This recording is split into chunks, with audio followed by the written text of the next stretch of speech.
नमस्कार दोस्तों, हमारे एस्ट्रोवाणी के यूट्यूब चैनल में आपका स्वागत है। तो हमारी विष्णु पुराण की श्रृंखला में हम आज आपके लिए लेकर आए हैं पहले अंश का 5वां अध्याय, जिसमें हम अविद्या विविध सर्गों का वर्णन करेंगे। तो चलिए कथा शुरू करने से पहले भगवान श्री हरि विष्णु से प्रार्थना करते हैं कि हम सबकी मनोकामना को पूरी करें और हम पर सदैव अपना आशीर्वाद बनाए रखें। श्री मैत्री जी बोले, हे द्विजराज, सर्ग के आदि में भगवान ब्रह्मा जी ने पृथ्वी, आकाश और जल आदि में रहने वाले देव, ऋषि, पितृगण, दानव, मनुष्य, पक्षी और वृक्ष आदि की जिस प्रकार रचना की, उसके बारे में मुझसे कहिए।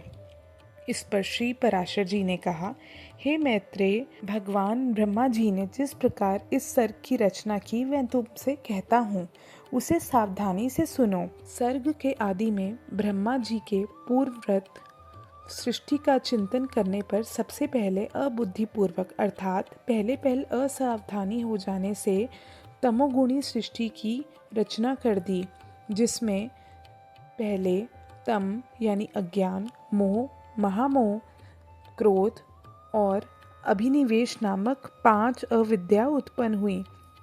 उसके ध्यान करने पर ज्ञान शून्य, बाहर भीतर से तमोमय और जड़ नगादि आदि रूप 5 प्रकार का सर्ग हुआ। नगादि को मुख्य कहा गया है, इसलिए यह सर्ग भी मुख्य सर्ग कहलाता है।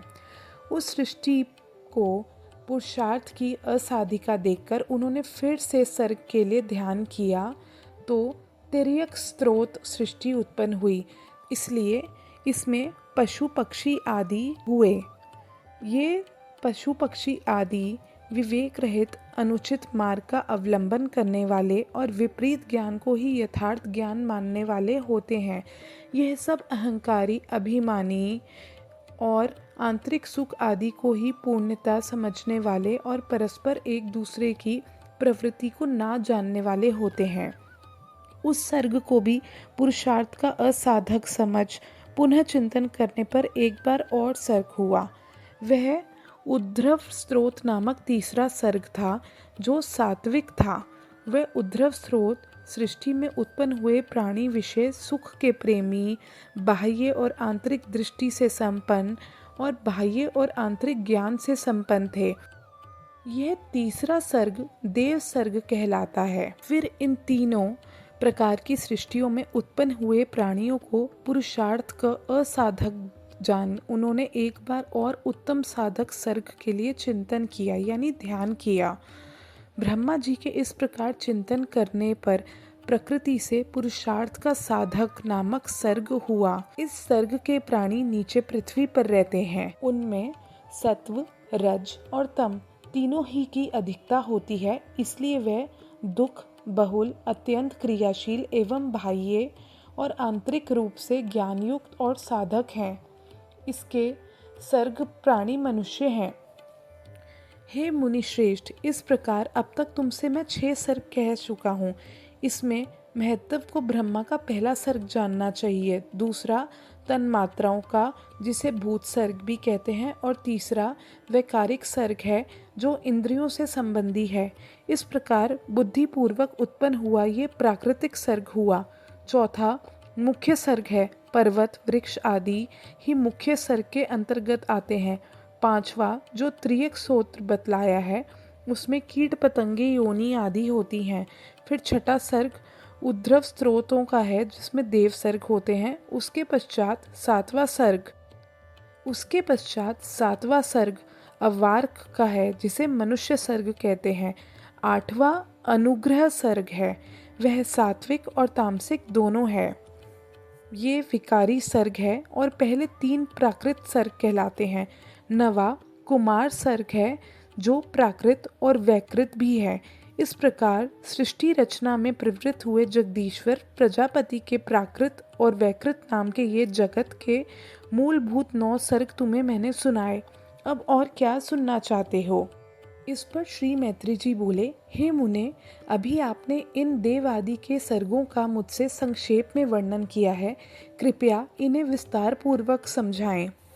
श्री पराशर जी बोले, हे मैत्रेय, संपूर्ण प्रजा अपने पूर्व शुभ अशुभ कर्मों से युक्त है, अतः प्रलय काल में भी सबका लय होने पर भी वे उनके संस्कारों से मुक्त नहीं हुए। हे ब्रह्मांड, ब्रह्मा जी के सृष्टि कर्म में प्रवृत्त होने पर देवताओं से लेकर स्थावर पर्यंत 4 प्रकार की सृष्टि हुई। वह केवल मनोमयी थी। उसके बाद देवता, असुर, पितृगण और मनुष्य, इन चारों की तथा जल की सृष्टि करने की इच्छा से उन्होंने अपने शरीर का उपयोग किया। सृष्टि रचना की कामना से प्रजापति के युक्त चित होने पर तमोगुण की वृद्धि हो गई, अतः सबसे पहले उनकी जंघा से असुर उत्पन्न हुए। तब हे मैत्रेय, उन्होंने उस तमोमय शरीर को छोड़ दिया। वह छोड़ा हुआ तमोमय शरीर ही रात्रि हुआ।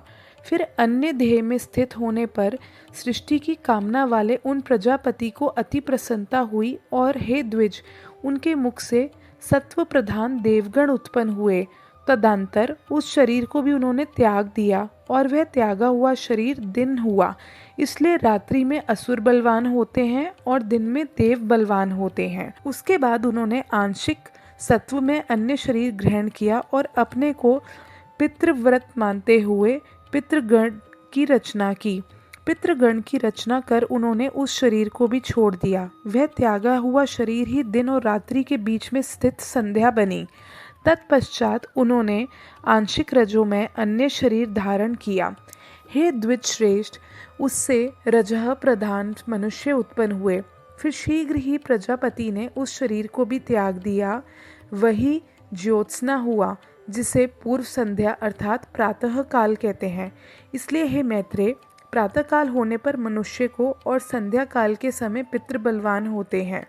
इस प्रकार रात्रि, दिन, प्रातः काल और संध्या काल, ये 4 प्रभु ब्रह्मा जी के शरीर ही हैं और तीनों गुण के आश्रय हैं। फिर ब्रह्मा जी एक और रजो मात्रात्मक शरीर धारण करके अपने शरीर से शुद्धा को उत्पन्न करते हैं। शुद्धा से काम की उत्पत्ति हुई। तब भगवान प्रजापति ने अंधकार में स्थित होकर शुद्धाग्रस्त सृष्टि की रचना की। उसमें बड़े कुरूप और दाढ़ी मूछ वाले व्यक्ति उत्पन्न हुए।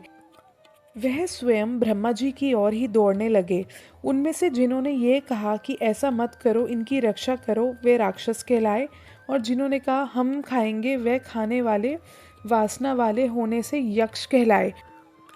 उनकी इस अनिष्ट प्रवृत्ति को देखकर ब्रह्मा जी के केश सिर से गिर गए और फिर पुनः उनके मस्तक पर आरूढ़ हुए। इस प्रकार ऊपर चढ़ने के कारण वे सर्प कहलाए और नीचे गिरने के कारण अहि कहे गए। तदंतर जगत रचेता ब्रह्मा जी क्रोधित होकर क्रोधयुक्त प्राणियों की रचना की। वे कपिश वर्ण के अति उग्र स्वभाव वाले तथा मांसाहारी हुए। फिर गान करते समय उनके शरीर से तुरंत ही गंधर्व उत्पन्न हुए। हे द्विज, वे वाणी का उच्चारण करते अर्थात बोलते हुए उत्पन्न हुए, इसलिए गंधर्व कहलाए।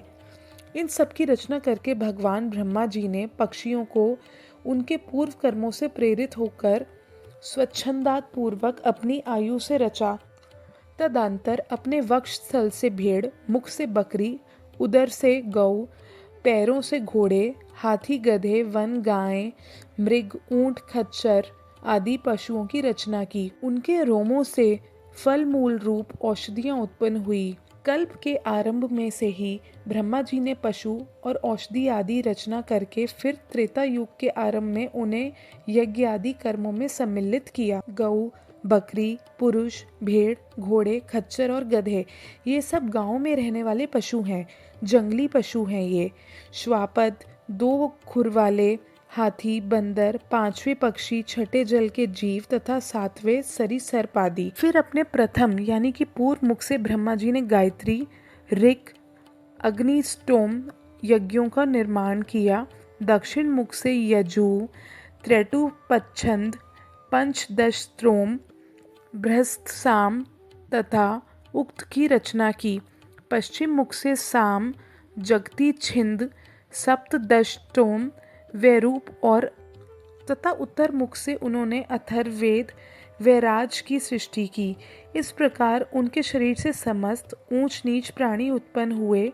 उन आदि कर्ता प्रजापति भगवान ब्रह्मा जी ने देव, असुर, पितृगण और मनुष्यों की सृष्टि कर तदंतर कल्प का आरंभ होने पर फिर यक्ष, पिशाच, गंधर्व, अप्सरागण, मनुष्य, किन्नर, राक्षस, पशु, पक्षी, मृग और सर्प आदि संपूर्ण नित्य एवं अनित्य स्थावर जंगम जगत की रचना की। उनमें से जिनके जैसे तैसे कर्म पूर्व काल में थे, वह पुनः पुनः सृष्टि होने पर उन्हीं में फिर प्रवृत्ति हो जाते हैं। उस समय हिंसा, अहिंसा, मृदुता, कठोरता, धर्म, अधर्म, सत्य, मिथ्या, ये सब अपनी पूर्व भावनाओं के अनुसार उन्हें प्राप्त होते जाते हैं। इस प्रकार प्रभु विधाता ने ही स्वयं इंद्रियों के विषयभूत और शरीर आदि में विभिन्नता और व्यवहार को उत्पन्न किया है। उन्होंने कल्प के आरंभ में देवता आदि प्राणियों को वेद अनुसार नाम और रूप तथा कार्य विभाग को निश्चित किया है। ऋषियों तथा अन्य प्राणियों को भी वेद अनुकूल नाम यथा योग्य कर्मों को उन्होंने ही दिया है। जिस प्रकार भिन्न भिन्न ऋतुओं को पुनः पुनः आने पर उनके चिन्ह और नाम रूप आदि पूर्ववत रहते हैं, उसी प्रकार युग आदि में भी उनके पूर्व भाव ही देखे जाते थे। सृष्टि रचना इच्छा रूप शक्ति से युक्त ब्रह्मा जी ने सृष्टि के प्रारब्ध की प्रेरणा से कल्पों के आरंभ में बारंबार इसी प्रकार सृष्टि की रचना की है। इस प्रकार श्री विष्णु पुराण के पहले अंश के 5वें अध्याय का समापन होता है। अगले यानी 6ठे अध्याय में हम चतुर्वर्ण व्यवस्था, पृथ्वी का विभाग और अन्न आदि की उत्पत्ति का वर्णन कहेंगे। अगर आपको ये हमारी वीडियो ज्ञानवर्धक लगी हो तो हमारी वीडियो को ज़रूर लाइक करें और चैनल को सब्सक्राइब करें। धन्यवाद।